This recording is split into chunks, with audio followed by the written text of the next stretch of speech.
آج پوری دنیا کا نظام، پوری جنگوں کا آپ کو میں اگر اسباب ہی بتا دوں، جنگ بدر کیوں ہوئی، وجہ کیا تھی؟ جنگ احد کیوں ہوئی، وجہ کیا تھی؟ جنگ خندق کیوں ہوئی، وجہ کیا تھی؟ حنین کیوں ہوئی، موتا کیوں ہوئی، تبوک کیوں ہوئی؟ سب میں وجہ یہی رہے گی، سب میں وجہ یہی ہے۔ مشرکین مکہ جماعتیں بنا رہے ہیں اور میٹنگیں کر رہے ہیں، بعض میں تو حضور کو پہلے سے خبر ہو گئی آقا وہ آپ کے خلاف جنگ کی تیاریاں کر رہے ہیں، تب حضور نے بھی اپنے ساتھیوں کو جمع کیا۔ جب خبر آئی حضور نے تیاری کا اعلان کیا۔ جنگ تبوک کیوں ہوئی تھی، جنگ موتا کیوں ہوئی تھی؟ وجہ صرف یہ تھی، حضور نے اپنے قاصد کو بھیجا۔ آج بھی دنیا کا نظام ہے، اگر تم کسی ملک کے ایمبیسیڈر کو مار دو گے تو 2 ملکوں میں ٹکراؤ ہوگا، اسی لیے ایمبیسیز کی بہت زیادہ حفاظت ہوتی ہے، سفارت خانوں کی بہت حفاظت ہوتی ہے۔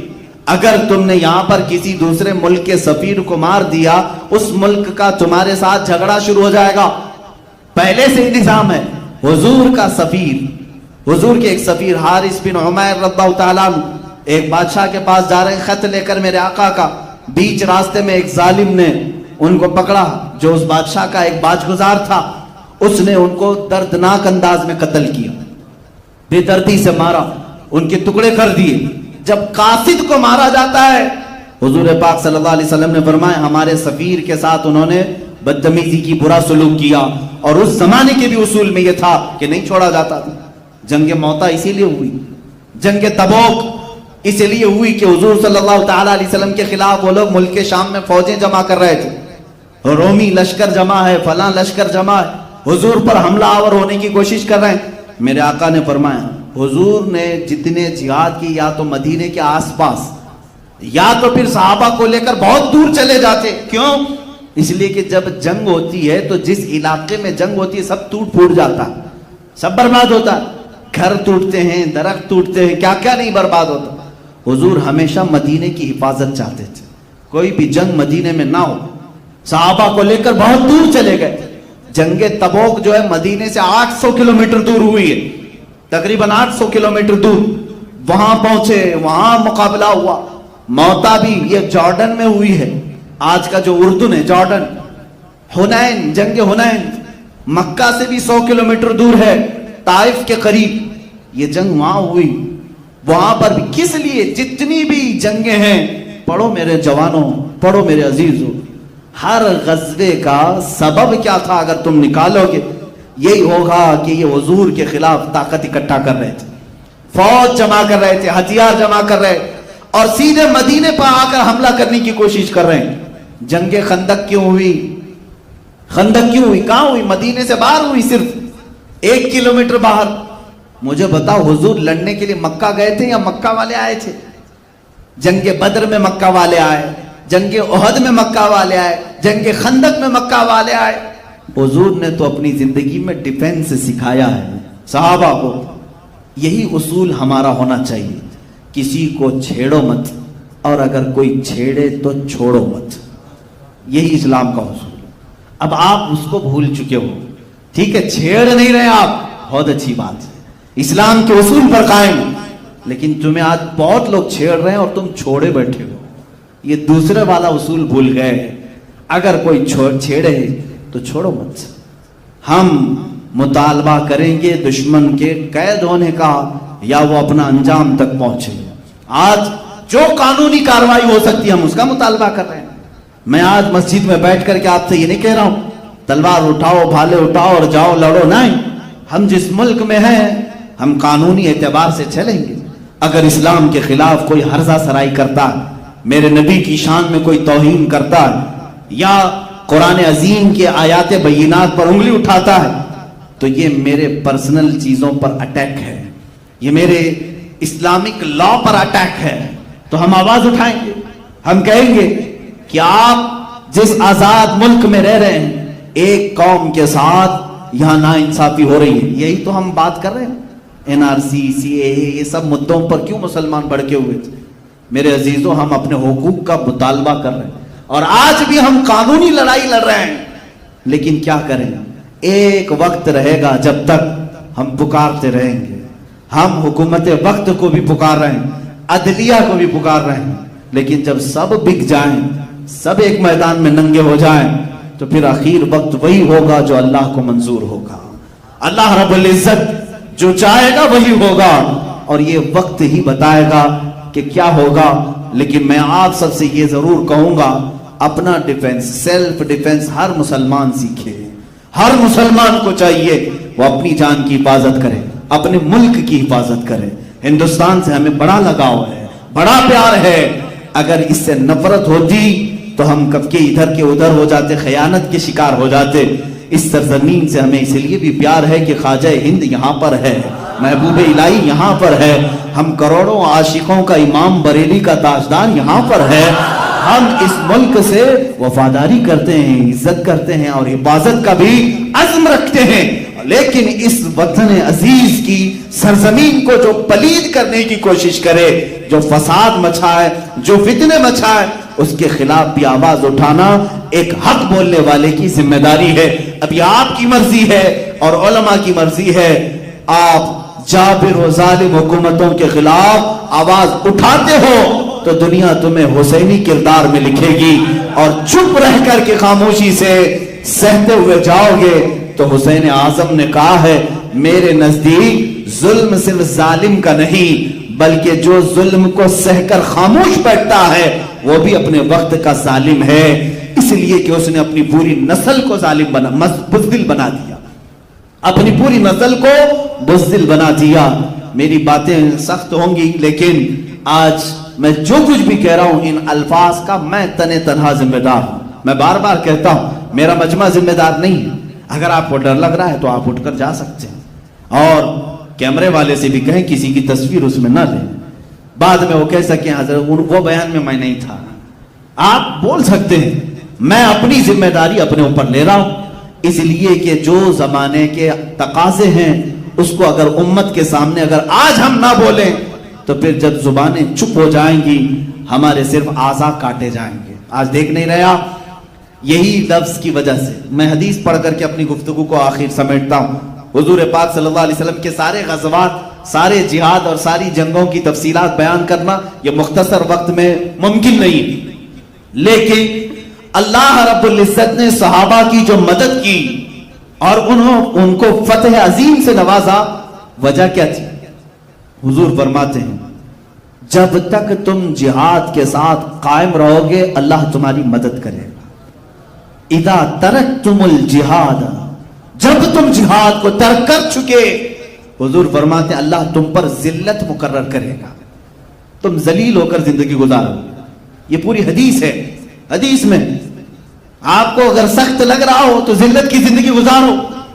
سیلف ڈیفنس کا نام ہے, اپنے حقوق مانگنا بھول گئے.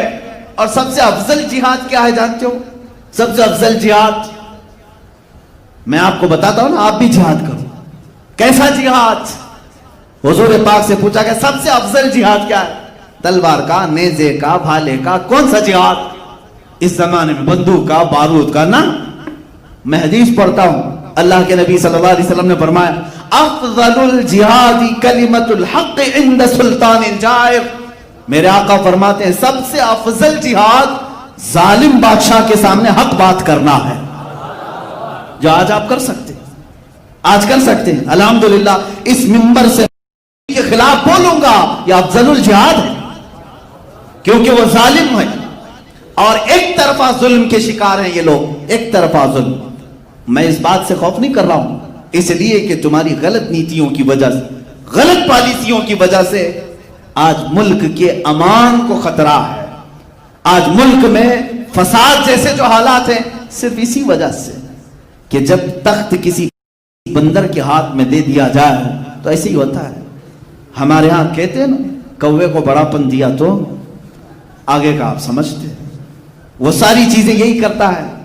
اور کسی بندر کے ہاتھ میں اگر لڈو آپ پکڑا جائیں, اسے معلوم نہیں لڈو کھاتے کیسے ہیں, گھمائے گا گھمائے گا گھمائے گا, پوری بوندی جھڑ جائے گی, ہاتھ میں کچھ نہیں رہے گا.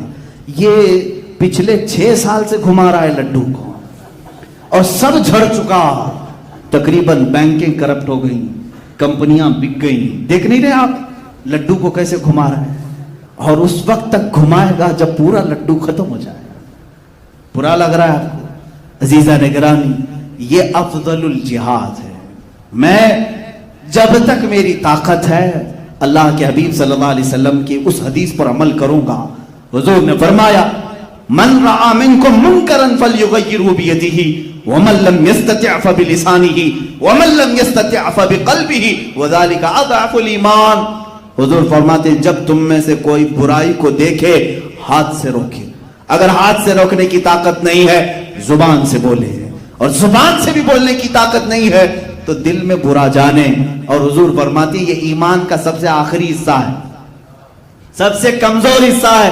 مسلمانوں تم فیصلہ کرو کمزور ایمان پر. الحمدللہ مجھے اتنا تو ہے کہ میں بیچ والے میں ہوں. ہاتھ سے آج نہیں روک سکتے, زبان سے تو ہم بول رہے ہیں. ہم اپنی زبان کا استعمال برائیوں کے خلاف اس لیے کر رہے ہیں, حدیث رسول میں ہے جب برائی دیکھو تو زبان سے روکو. تمہیں اللہ نے اگر زبان دیا ہے تو بولو اور اپنے حقوق کا مطالبہ کرو. یہی ایک بات ہے میرے آقا صلی اللہ تعالی علیہ وسلم کی اس عظیم 10 سالہ زندگی سے جو ہمیں سبق ملتا ہے وہ یہی ہے, کسی کو نہ چھیڑو. اسلام امن و امان چاہتا ہے, فساد نہیں چاہتا, فتنہ نہیں چاہتا. لیکن جب کوئی تم پر مسلط ہو جائے تب پھر آپ کو کہا جائے گا مت چھوڑو. آخری یہ باتیں ہیں. اسلام امن کب چاہتا ہے؟ دیکھیں حضور کے اوپر وہ لوگ حملہ آور ہوئے, جہاد میں کئی لوگوں نے قتل و قتال کیا. حضور پاک صلی اللہ علیہ وسلم ڈٹے رہے صحابہ کے ساتھ. لیکن 6 ہجری کے بعد 6 سال کے بعد حضور مکہ واپس آئے. مکہ واپس آئے 1 سال پہلے 7ویں ہجری میں 6ٹی ہجری میں حضور 1400 صحابہ کے ساتھ عمرہ کرنے آ رہے ہیں. مکہ والے عمرہ کرنے نہیں دیے, کہا احرام کھولو واپس جاؤ مدینے. حضور نے صلح کر لی, واپس بھی چلے گئے. ان کے ساتھ ایگریمنٹ بھی کر لیا, ٹھیک ہے سب صلح ہو گئی. 1 سال کے بعد مکہ والوں نے صلح توڑ دی. حضور واپس آئے 10,000 کا لشکر لے کر. مکہ میں جب آئے تو مکہ والوں کے حالات خراب ہو چکے تھے. حضور اس شان سے مکہ میں داخل ہوئے کہ تلوار اٹھانی بھی نہیں پڑی, قتل و قتال نہیں ہوا. مکہ مکرمہ میں اس شان سے داخل ہوئے کہ سارے ادھر کے ادھر بھاگ رہے تھے, کوئی اپنی جان بچا کر کے, کیونکہ پرانے پاپ آج دھوئے جائیں گے, آج سب مجرم لائے جائیں گے. لیکن میرے آقا کی رحمت دیکھیں, اس دن صحابہ نعرہ لگا رہے تھے الیوم یوم الملحمہ, الیوم یوم الملحمہ. صحابہ یہ کہہ رہے تھے آج تو گوشت کاٹنے کا دن ہے, گوشت کاٹنے کا دن ہے, ٹکڑے ٹکڑے ہوں گے آج. کیونکہ یہ صحابہ بدر, احد, خندق سب میں جو آئے تھے سب کو پہچانتے تھے. مکہ میں جنہوں نے گھر لوٹا تھا ان کو بھی جانتے تھے. صحابہ جب یہ نعرہ لگانے لگے میرے آقا نے ان کے نعرے کو بدل دیا, کہا الیوم یوم الرحمہ, الیوم یوم الرحمہ, آج کا دن رحم کرنے والا دن ہے, آج کا دن رحم کرنے والا ہے. یہ ہے اسلام, امن کی بات کرتا ہے. اس امن کی تلوار تم نے اٹھایا حضور کے خلاف, صحابہ کو تم نے مارا, لیکن وہ رسول جب غالب آ گئے اس شہر میں چاہیے تو تھا کہ چن چن کے بدلہ لیا جاتا. لیکن حضور اعلان کیا کر رہے ہیں, 7 سال تک جو حضور کی ہر جنگ میں مقابل میں آئے ابو سفیان ہر جنگ میں حضور کے خلاف, لیکن اس دن حضور اعلان کر رہے ہیں ابو سفیان کو بھی امان ہے, اور جو ابو سفیان کے گھر میں جا کر پناہ لے اسے بھی امان ہے. حضور نے یہ تک اعلان کیا. جب ابو سفیان نے یہ دیکھا میری عزت اتنی بڑی, 7 سال تک ہر جنگ میں ان کے خلاف تھا, آج معاف بھی کیا, اور جو میرے گھر آئے اسے بھی معاف کر رہے ہیں. سیدھے دربار رسول میں حاضر ہو کر کلمہ طیبہ پڑھا, حضور کی غلامی میں داخل ہوئے. حضور پاک صلی اللہ تعالی علیہ وسلم نے بے شمار لوگوں کو آزاد کیا, بلکہ پورے مکہ والے اس دن پکڑ کر کے لائے گئے تھے. جو جو قتل و قتال میں تھے پکڑ کے باندھ کے لائے تھے. صحابہ کی تلواریں ان کی گردنوں پر لٹک رہی تھی. حضور نے ان سے پوچھا اے مکہ والوں کیا خیال ہے تمہارا میرے بارے, کیا خیال ہے؟ مکہ والوں نے کہا آپ کریم ابن کریم ہیں, آپ بھی کریم ہیں, آپ کے والد بھی کریم ہیں. حضور نے کیا فرمایا, اذهبوا فانتم الطلقاء, جاؤ آج کے دن تم آزاد ہو. جب یوسف علیہ السلام نے اپنے کنویں میں ڈالے جانے والے بھائیوں کو معاف کیا تو اللہ کا حبیب اپنی امت کو بھی معاف کرتا ہے. حضور نے اپنے غلاموں کو معاف کیا, اس میں اکثر و بیشتر اسلام میں آئے. اب اس کے بعد امن کب قائم ہوتا ہے؟ ایسے قائم ہوتا ہے. حضور پاک صلی اللہ علیہ وسلم نے مکہ جب فتح ہوا پہلی اذان کے لیے خانہ کعبہ کی چھت پر بلال حبشی کو چڑھنے کا حکم دیا۔ یہ وہی غلام ہیں جن کو مکہ کی گلیوں میں رسی ڈال کر کھینچا جاتا تھا، ان کے جسم پر سل رکھی جاتی تھی۔ آج وہ بلال آئے ہیں، ارے سیدھے مکہ کی کسی گلی میں نہیں، اللہ کے گھر خانہ کعبہ کی چھت پر جب انہیں حکم ہوا تو انہوں نے نہ ادھر دیکھا نہ ادھر دیکھا، اذان تو دیتے تھے، رسی پکڑ کر تیزی سے چڑھنے لگ گئے۔ حضور نے فرمایا بلال آج اذان وہاں سے دی جائے، یہ فتح کا اعلان تھا، وہاں سے اذان دو۔ حضرت بلال حبشی کعبے کی چھت پر کھڑے ہو کر کے اذان کے لیے آواز پکارنے لگے۔ اب انہیں ہوش آیا، اب انہیں خیال آیا، کہا میں شوق میں تو چھڑ گیا۔ حضور سے پوچھتے ہیں آقا جب تک میں اذان نیچے کھڑے ہو کر دیتا تھا میرا منہ تو کعبے کی طرف ہوتا تھا، اذان دینے کے وقت میں منہ کعبے کی طرف کرتا تھا، ہاتھ تو کعبہ میرے نیچے ہے، میں کعبے کے اوپر ہوں، منہ کس طرف کروں؟ میرے آقا نے فرمایا بلال مجھے دیکھ کر اذان دو، میری طرف دیکھو اور اذان دو۔ یہی تو ہمارے امام اہل سنت نے فرمایا ہے، حاجیو آؤ شہنشاہ کا روزہ دیکھو، کعبہ تو دیکھ چکے کعبے کا وہ کعبے کا کعبہ تھے۔ بلال حبشی نے اذان دی، جانتے ہو یہاں ابو بکر صدیق بھی تھے، عمر فاروق بھی تھے، عثمان و علی رضوان اللہ علیہم اجمعین بھی تھے، انہیں کیوں نہیں کعبے کی چھت پر چڑھایا گیا؟